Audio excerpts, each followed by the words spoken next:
Okay, this is not going to sit well with some people. I typically don't deal much with politics on here. And as far as I'm concerned, this video isn't really about politics, although a case can clearly be made that it crosses over into that territory.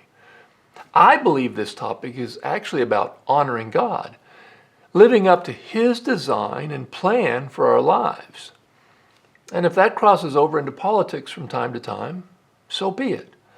As I look around and see what is going on in the U.S. Capitol, state capitals, local city councils, and school boards, I'm struck by just how demonic so much of the progressive agenda is.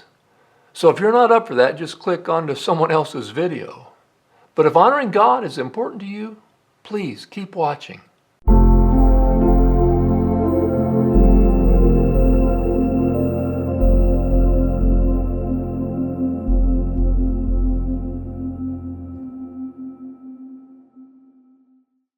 Do I think that most progressives are sincere about their ideas? Yes. Do I think that some of their ideas have merit? Yes. Do I think there is a demonic element in many of their ideas? Yes. So today I'm going to cover 5 specific progressive priorities and show how there is a strong demonic element in each one of them. And then we'll see if going over these 5 specifics gives us any clue as to why these demonic elements are so easily able to take hold in this movement. Let's jump into the 5 examples. We'll start with bodily autonomy. This is the message you hear a lot as an argument from the pro-abortion agenda. And clearly, a woman should be respected. Her body is not a plaything. It's not a sexual toy for someone. But the idea of bodily autonomy goes well beyond this. It crosses over into the demonic realm when the argument is made that she can have sex with whoever she wants, and if she happens to get pregnant, she can independently decide if she wants to abort that child. First, she didn't get pregnant by herself, so why does she think she can make that decision by herself? She teamed up with someone, to say it somewhat politely. So what about the other part of that team in making that decision? But more importantly, just how cavalier can we possibly be about ending a life? An innocent life that can't protect itself.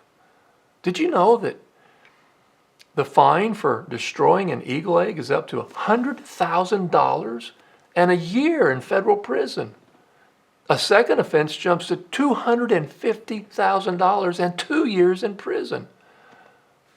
But killing a human fetus is apparently okay because of the concept of bodily autonomy. Over 1 million abortions in 2025 in the U.S. We've lost our moral compass. It's demonic.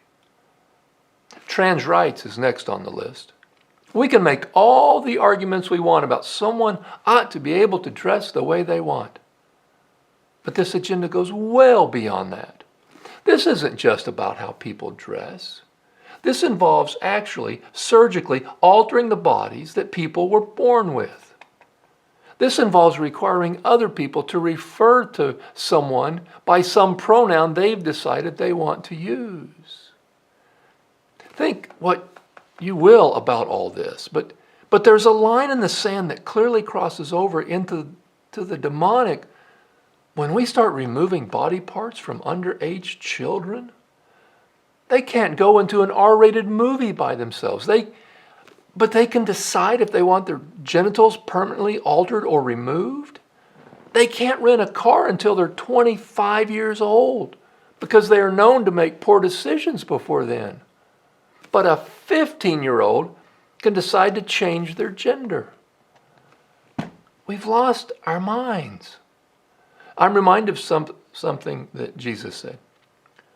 Whoever causes one of these children to stumble, it would be better for him if a millstone was tied around his neck and he be thrown into the sea.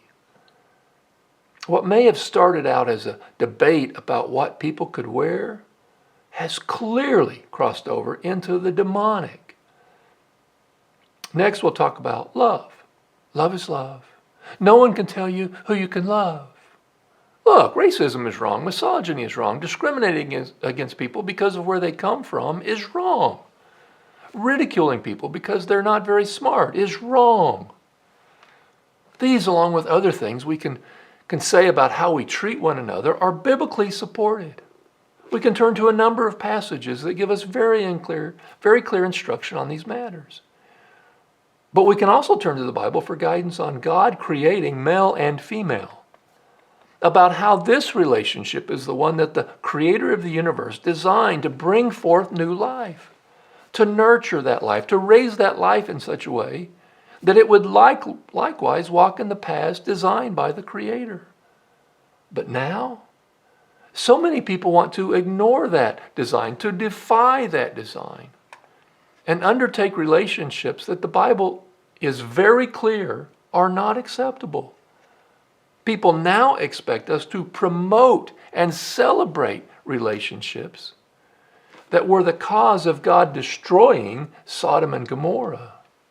We've clearly crossed over into the demonic. In Genesis, it says that Adam and Eve were tasked with taking care of the Garden of Eden. Their role was to be caretakers of the creation that God had prepared for them. That hasn't changed. We're still tasked with taking care of what God has provided for us.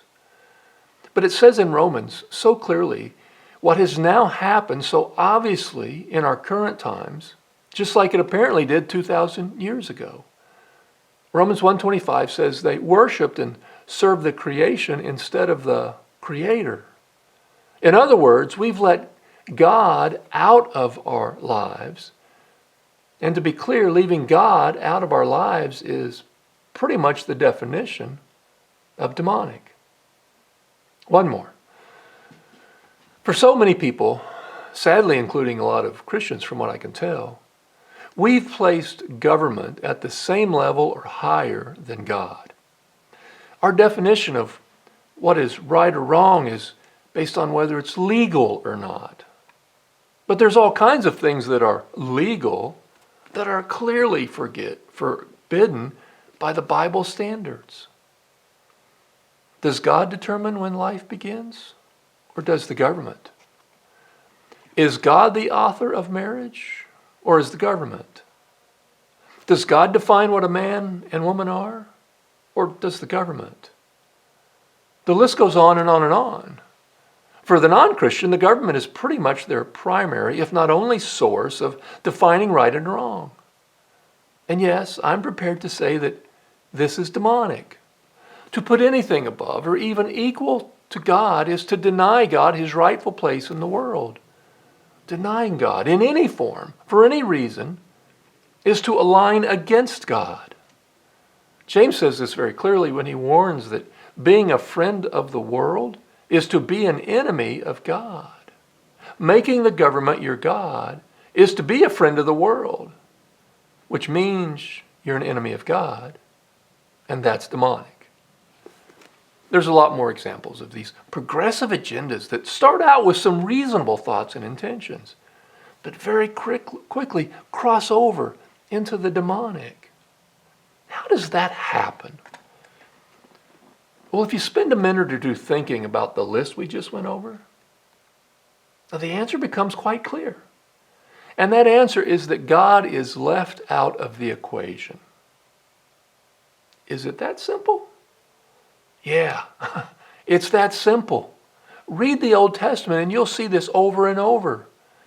It's probably one of, if not the greatest lesson to learn from the Old Testament. Follow God and his design and things work out. Forget God and watch the disaster set in. No big lecture needed here. The point is straightforward and simple. Take your eyes off God and watch the demonic rush in to fill the void.